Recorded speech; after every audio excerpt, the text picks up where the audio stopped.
Praise the lord. ప్రభు అయిన యేసు క్రీస్తు నామంలో మీ అందరికీ నా హృదయపూర్వకమైన వందనాలు తెలియజేస్తా ఉన్నాను. చిన్న ప్రార్థన చేసుకుని ప్రతిదినం ప్రభుతో అన్న ఈ ప్రోగ్రామ్ మనం ప్రారంభించుకుందాం. తలలోంచుదాం, కళ్ళు మూసుకుందాం.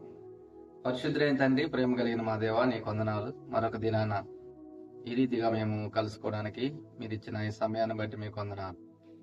ఇదిగో నాయన, మేము చేరి మీ మాటలు వినాలని ఆశపడుతూ ఉంటుండగా మాతో మీరు మా అందరితో కూడా మీరు మాట్లాడి దేవనాయన, మీరు నేర్పించదలసిన మాటలను ప్రభువా, అలాగే మేము సరి చేసుకోవాల్సిన విషయాలను మాకు తెలియజేసి నడిపించమని యేసుక్రీస్తు నామములో ప్రార్థించి వేడుకున్నాను తండ్రి, ఆమేన్. రైట్. యేసుక్రీస్తు ప్రభువుకి ఎవరైతే ఆయన యందు విశ్వాసం ఉంచున్నారో, ఎవరైతే ఆయనను అంగీకరించి ఆయనను వెంబడిస్తున్న వారిగా అనగా క్రైస్తవులుగా ఉంటున్నారో వారందరి గురించి ఆయనకు ఒక ఆలోచన ఉంది.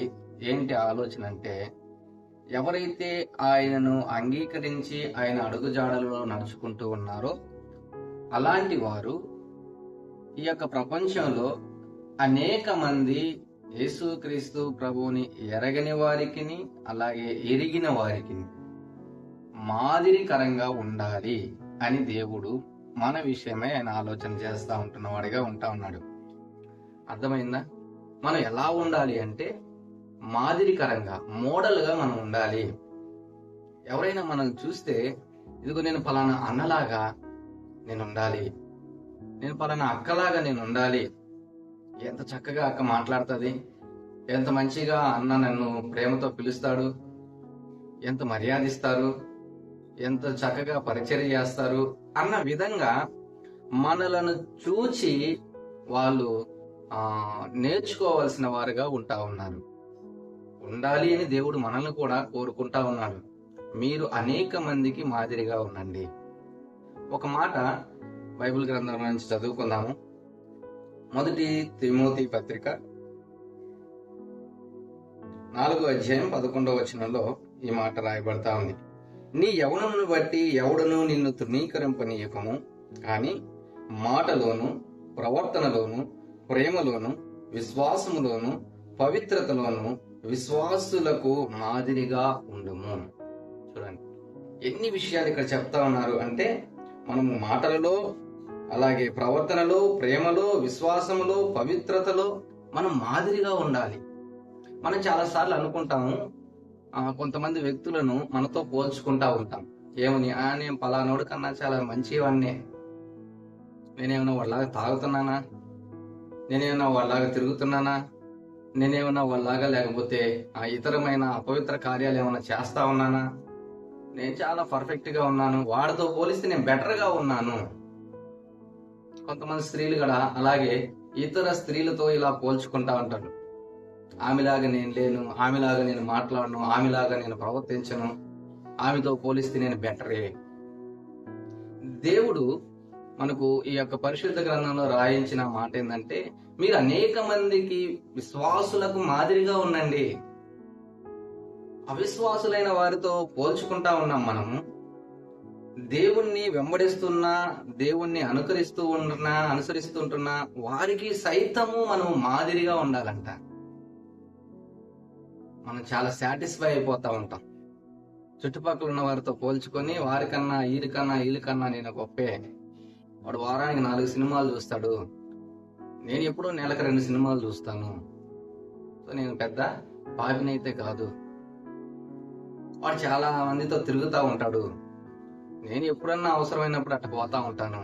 చూడండి, ఎంత నీచంగా మనం కంపేర్ చేసుకుంటా ఉంటామంటే, చాలా విషయాలలో దుర్మార్గంగా కంపేర్ చేసుకుంటా ఉంటాం. వాళ్ళతో పోలిస్తే నేను బెటరే, వీళ్ళతో పోలిస్తే నేను బెటరే.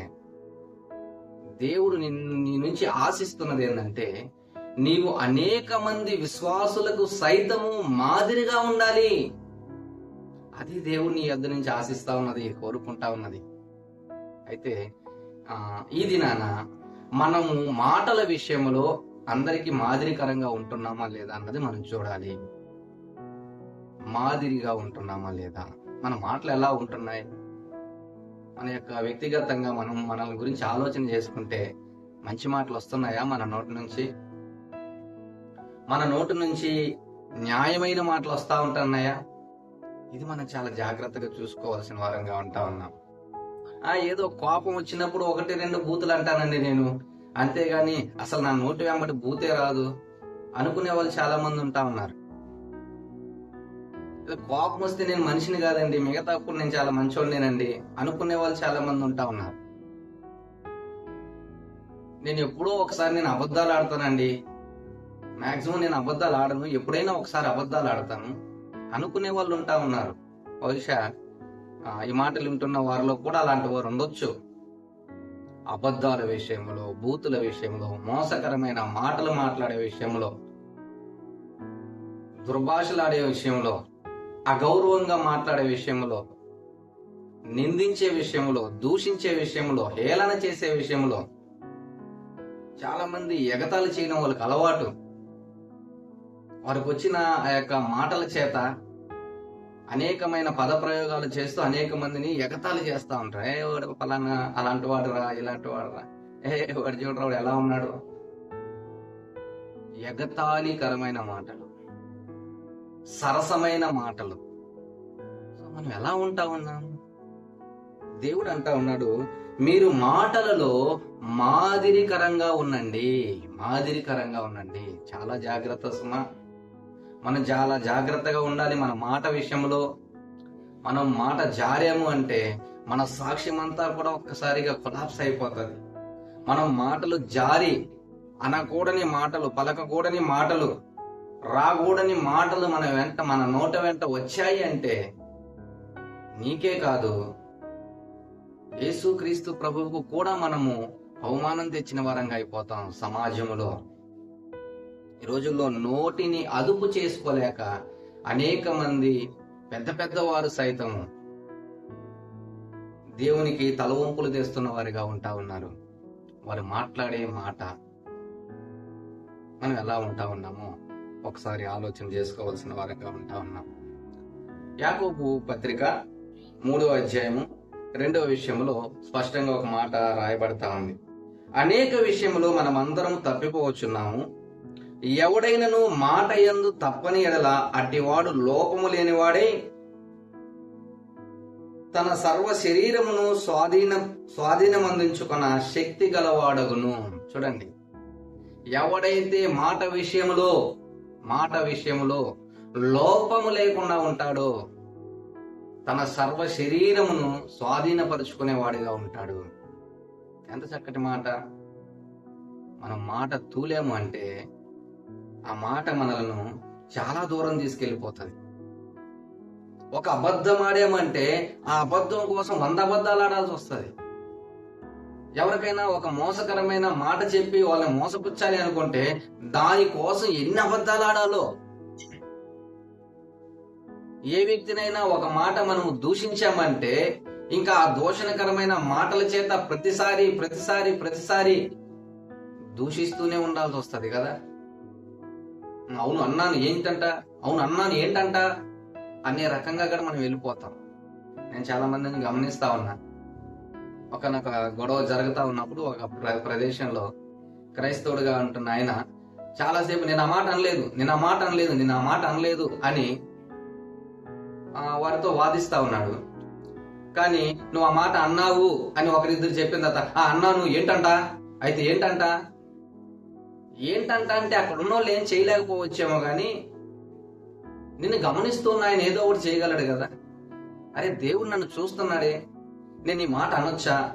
సరే అన్నాను, అయ్యో పొరపాటు అయిపోయిందని ఒప్పుకోకుండా అయితే ఏం చేస్తారు ఏంటంట అని మాట్లాడితే దేవుడు నిన్ను నీ మాటలను పరిశీలించలేదనుకుంటున్నావా? ఎట్లా?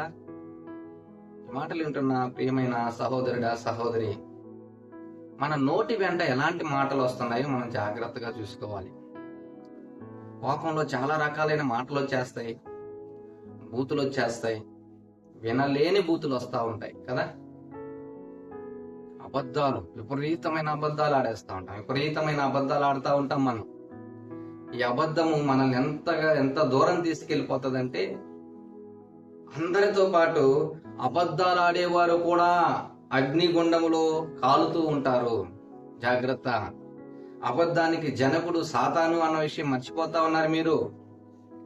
ఏం కాదులే, ఈ ఒక్క అబద్ధం ఆడేస్తే, ఈ ఒక్క అబద్ధం ఆడితే ఏం కాదులే అని నేనా పొద్దాకలు నేను అబద్ధాలు ఆడుతున్నానా ఎట్లాగా అని చాలా మంది ఈ అబద్ధం విషయంలో నిర్లక్ష్యంగా ఉంటా ఉన్నారు.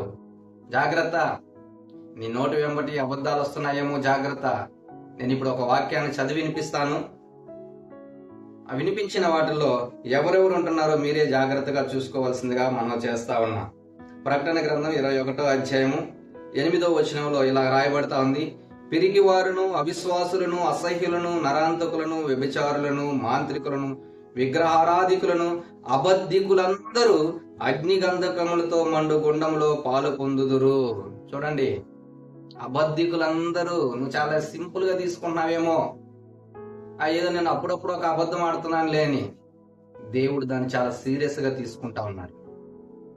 భయంకరమైన పాపము చేసిన వ్యక్తులతో, అబద్ధములు ఆడుతున్న వ్యక్తులు కూడా అగ్ని గంధకములతో మండు గుండములో పాలు పుంపులు పొందుకుంటారని సెలవిస్తా ఉంటున్నాడు దేవుడు. జాగ్రత్త పడాలి. మన నోటి వెంబటి ఎలాంటి మాటలు వస్తున్నాయి. మనం మాట్లాడే మాట ఉప్పు వేసినట్లుగా ఉండాలి, రుచికరంగా ఉండాలి, తీయగా ఉండాలి, వినయపూర్వకంగా, ప్రేమపూర్వకంగా మనం మాట్లాడగలిగే వారంగా ఉండాలి. దానికి యేసుక్రీస్తు ప్రభువారే నీకు నాకు మాదిరి. ఒకానొకప్పుడు వ్యభిచారమందు పట్టబడిన స్త్రీని తీసుకొస్తూ అందరూ దూషిస్తా ఉన్నారు ఆమెను. ఈమె వ్యభిచారి, ఈమె పాపిష్ఠురాలు, పాపాత్మురాలు అని చెప్పి ఆమెను దూషిస్తూ, హేళన చేస్తూ, తిడుతూ, రాళ్ళెత్తుకుని యేసుక్రీస్తు ప్రభు దగ్గరకు వచ్చినప్పుడు, మీలో పాపం లేని వాడు ఎవడో మొట్టమొదట ఆ మీద రాయింది అని చెప్పినప్పుడు అందరూ ఎవరి పాటికి వెళ్ళిపోతే, అప్పుడు వరకు చాలా చెడ్డ మాటలు విన్న ఆమె చెవులకు ఒక మంచి మాట వినబడ్డది. ఏంటంటే, అమ్మా, అదండి, పాపాత్మురాలు వ్యభిచారంలో పట్టబడిన ఆ స్త్రీని చూసి దేవుడు ఏమన్నాడంటే అమ్మా అన్నాడు. మనము ఎవడన్నా ఒక పొరపాటు చేస్తే ఎన్ని రకాలుగా దూషిస్తున్నాం, ఎన్ని రకాలుగా వాళ్ళని ఎగతాళి చేస్తా ఉన్నాం, ఎన్ని రకాలుగా హేళన చేస్తా ఉన్నాం, ఎలాంటి నిందలు, ఎలాంటి ముద్ర వాళ్ళ మీద వేసి మనం చూస్తా ఉన్నాం, అనేక మంది మనం ప్రకటిస్తా ఉంటా ఉన్నాం. ఎలా ఉన్నాం? మాటల విషయంలో మనం జాగ్రత్తగా ఉండాలి. ఆయన అనేక మంది దూషిస్తూ, హింసిస్తూ, కొడుతూ, బెత్తాలతో కొడుతూ, కొరడాలతో కొడుతూ, నా తల మీద ముళ్ళ కిరీటం పెట్టి భారమైన సిలువను మోయించి, ఆ కలుగురు సిలువ మీద చేతుల్లో కాళ్ళలో మేకులు కొడతా ఉంటే ఏమన్నాడు తెలుసా? తండ్రి, వీరేమి చేయుచున్నారో వీరు ఎరుగురు కనుక వీరిని క్షమించు. ఎంత చక్కటి మాట వస్తుందా మన నోటి వెంబటి ఇలాంటి మాటలు? ఈయన మాటలు వింటున్న ప్రియమైన సహోదరుడా, సహోదరి, ఈ ఉదయకాల సమయంలో మనం ఒకసారి పరీక్షించుకుందాం.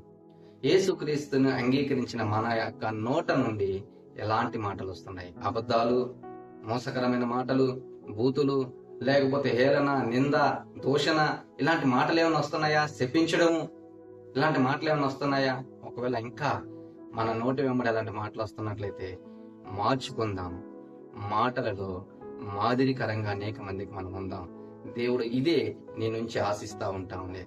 తలలు వంచుదాం, దేవుని వేడుకుందాం, ప్రార్థన చేద్దాం.